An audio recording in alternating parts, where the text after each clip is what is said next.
Welcome to Capital OTB's Daily Report, brought to you by CapitalOTBBet.com.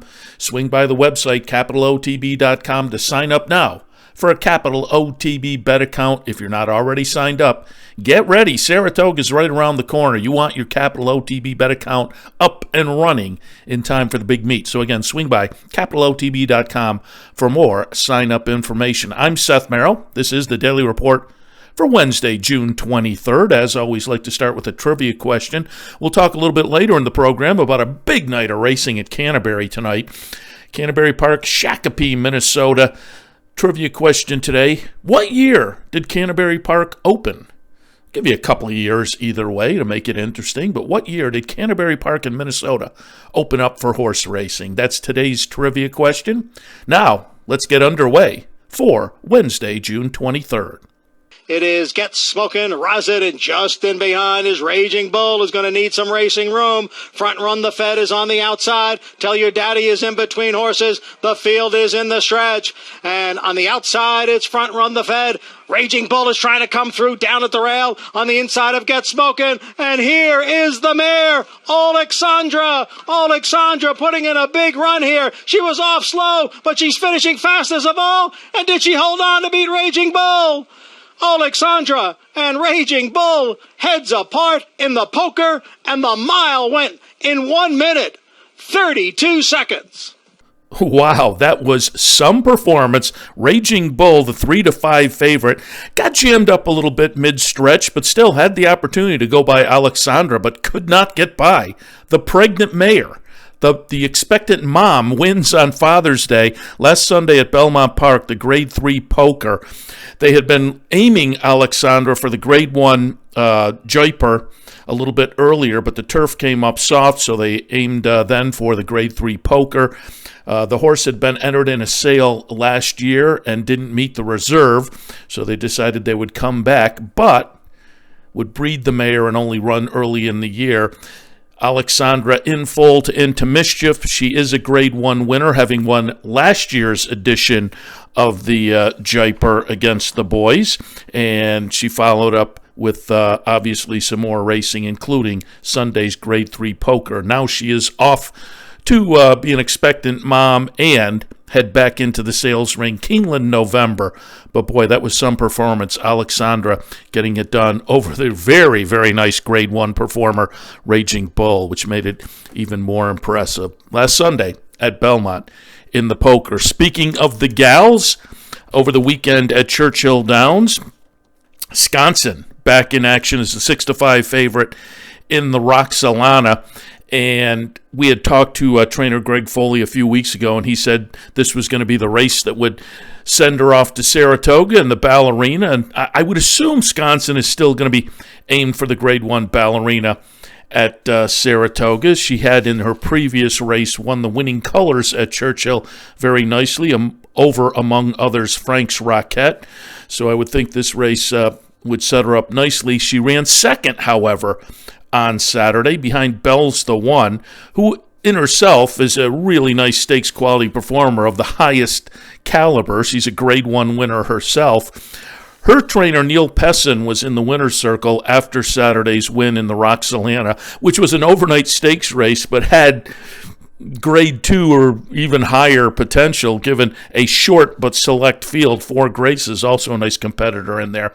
But I'll tell you, Neil Pessin in the winner's circle after the Roxalana, just kind of demonstrating 21st century racing and thinking. Here's a little of the commentary Neil Pessin tossed out right after Bell's the One won the Roxalana this past weekend at Churchill. 8 wins from 18 starts in her career now. And after the race, Kentucky Derby weekend, the Derby City Distaff, she didn't get a fair chance at that race that day. You gave her a little bit of time. Now we can point to the summer and the fall. Yeah, we're pointing to the Breeders' Cup, of course, and we'll run at Keeneland in the winning you're in. And I might run her one more time in between. That's undecided at the moment. We'll see how she comes out of this and decide either to train her up to the Keeneland race in October or give her one in between. Now, did you just draw a line through that last race? She ran okay, but obviously she was compromised. Come back here in your own backyard and say, man, we're going to get back on track. You ran into a good field for a $110,000 overnight stake. It was a very good field. It actually looked like a Grade 2 stake. But the last race, she got way too far back in a really slow pace, and she comes through on the inside, which she doesn't like as much. So she really didn't get to have her run that she normally would have. I still think she was the best horse in that race, and as you said, I just put a line through it. Corey and I discussed this race, and just, I told him tip her outside when you turn for home no matter what, and she'll run her best race, and that's what happened. He rode her perfectly, and everything worked out well. So with 3 starts on the resume so far in 2021, it may be only one more start in October at Keeneland and then on to the Breeders' Cup. Come on, Neil, take her up to the Grade 1 Ballerina. Let's see another battle with Wisconsin. That would be a real showdown for us up at Saratoga, but it's just kind of thinking at least, maybe we'll train up to that October 9th race, the TCA at Keeneland, the winning you're in. But the Ballerina, August 28th. Pen that in. Maybe take a look at it. Otherwise, sitting up July, August, September with a nice grade 1 winning runner, Bell's the one. We'll see. As I say, it's kind of 21st century thinking, but we'll see how it plays out. He said potentially another race in between, and as I say, there's a nice one up at Saratoga that maybe they can think about. All right, I mentioned a little bit earlier we would talk about Canterbury Downs, and I do want to remind folks that on Wednesday night, Capital OTB TV, Capital OTB Bet will be offering nighttime thoroughbreds, which will include an evening card from Canterbury Downs that is stakes laden. Really nice card, so you want to take a look at that on Wednesday night. There will be some familiar names, not only on the equine side of things, but trainers and jockeys you're familiar with as well. Mike Maker, Brad Cox, Robertino Diodoro, all planning to have some runners in the numerous stakes at Canterbury on Wednesday, including the Mystic Lake Derby. So, yeah, they're not maybe the A-list of 3-year-olds, but some fun 3-year-olds will be facing off on Wednesday night. And always fun to have nice stakes races in the middle of the week. So Canterbury Downs, mark it on your schedule for Wednesday night and check it out via Capital OTB TV or CapitalOTBBet.com. And speaking of racing on Wednesday, let me give you the complete rundown for the network and CapitalOTBBet.com. Wednesday, we'll have Finger Lakes, Parks, Delaware. A little Saratoga harness action will kick off at lunchtime. And again, later on, Canterbury, Penn National, Mountaineer, Yonkers, and Northfield. That's all coming up Wednesday. Capital OTB Bet and Capital OTB TV as well. Check it out. I'll be on Wednesday afternoon with OTB Live, taking a look at some of that afternoon action a little bit later in the day. Hope to be joined by our colleague Mike Callahan. He took a look at the Canterbury program, so maybe towards the end of the day we'll bring Mike in to go over some of the stakes at Canterbury. You'll also be able to check out his picks on the Canterbury card via the handicapper support sheet at CapitalOTB.com. Don't forget, also, coming up this week, some fun promos. Thursday, tomorrow, the Belmont 9 promotion comes back.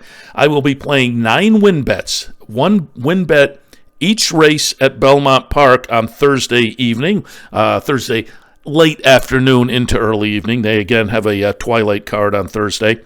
The bankroll team will split up all the winnings at the end of the day. Check out the website for information on how you might be able to get on the bankroll team. Folks will be randomly selected.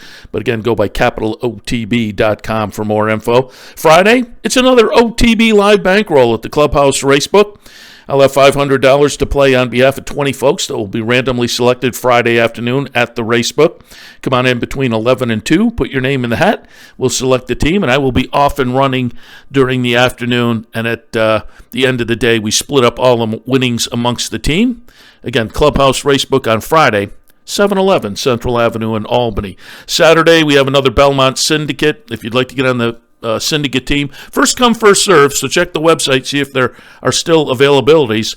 But it's been a fun run for the syndicate over the past few months, with a number of them hitting very nicely. And so you can get in on a large ticket for a modest amount of money and have some real fun with our Saturday syndicate specials. Again, check the website for more information. Saturday, there's a $100 knockout challenge at the Clubhouse Racebook, the same location. Sunday, we'll have a match bet promotion. Again, the Racebook is at 711 Central Avenue in Albany. Today's trivia question, with the big racing at Canterbury, the nice stake schedule on Wednesday night. We had a Canterbury Park trivia question. Canterbury Park in Shakopee, Minnesota. What year did it open up for horse racing? And again, I'll give you a couple of years either way. Just to make it interesting, pulled up a replay of, again, tonight they will be running the Mystic Lake Derby. Pulled up an exciting edition just 5 years ago of the Mystic Lake Derby. This is from 2016, and this is some fun stretch run. The favorite here is One Mean Man at 6-5. What a Wonderful World. The second choice at 3-1, but it's a ding-dong battle. The audio, I don't think, gives it as much due as it deserves. If you can pull up the replay on YouTube, take a look at the video itself. It's a real ding-dong battle. But here is Stretch Run from the 2016 Mystic Lake Derby at Canterbury Park. One Mean Man is full of run on the inside, and Mojica's looking for a seam to the inside of Bushrod, and he gets one. Outside of that is Way Striking. What a Wonderful World comes bursting onto the scene. It's What a Wonderful World and Way Striking. Hey, Dakota at big odds on the outside, and One Mean Man is surging late. What a great derby. Photo finish. Tight photo between One Mean Man and What a Wonderful World. It was a One Mean Man, 6-5 favorite, getting up by a chart margin of a nose. From second to third, it was a neck. From third to fourth, it was a neck. It is a ding-dong battle, as I say. You can pull it up on YouTube. 2016 Mystic Lake Derby. The announcer gave it the juice it deserved, but it still doesn't do it justice. As far as what it looks like visually. It's a really great race, and the eventual winner is in the thick of things as they come around the turn, but then kind of fades back a couple of lengths, and on the stretch has to make a gutty move up the rail and find some room to just get up by that nose to get the victory in the 2016 Mystic Lake Derby at Canterbury Park. Canterbury Park, when did it open up for horse racing?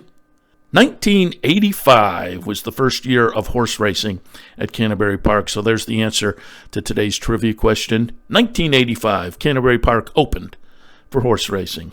That brings us to the end of this Wednesday, June 23rd edition of the Capital OTB Daily Report. I'm Seth Merrill. Always appreciate your tuning in. Spread the word and check the Capital OTB social media channels every morning, every weekday morning, Monday through Friday at about 10 a.m. for the latest edition of the Daily Report. We'll see you tomorrow. Good luck today.